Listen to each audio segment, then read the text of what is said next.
Concepción é unha das persoas maiores que nos regalou os seus recordos. Ibas, casabas, ese cadra, ibas pasar un día... Lembranzas como esta gárdanse no Banco de Recordos Memoria Digital Lugo, creado pola Fundación TIC, que vai recibir un pulo decisivo para a conservación da memoria da provincia.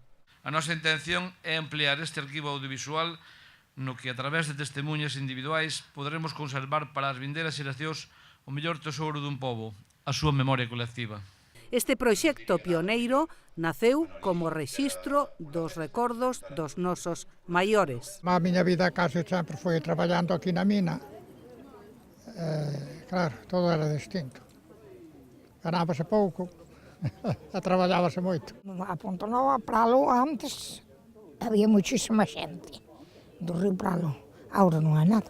Por moitas cousas son distintas agora. Todo cambia. Todas as cousas cambiaron. É normal que sexa así. Porque dixeme un paisano unha vez que a juventud estaba tola. E eu dixe, non, é que tú vas vello. Que hai que respetarse para que nos respeten a nosotros, eu entendo así. Hai que respetar nosotros os maiores, para que vexan os que nos siguen. Agora damos un paso máis. O proxecto amplíase a toda a poboación para convertelo na memoria colectiva da provincia.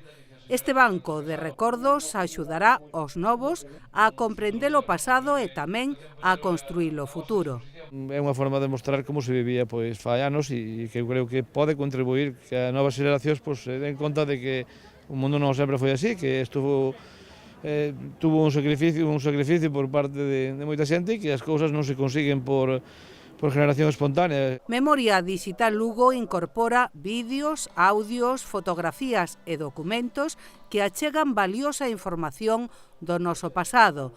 Todo o material publicarase nunha páxina web.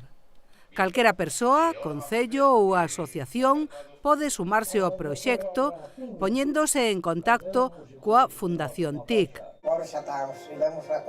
Ademais, titulados da Escola de Imaxe e Son viaxarán por toda a provincia para gravar testemuñas da nosa historia colectiva.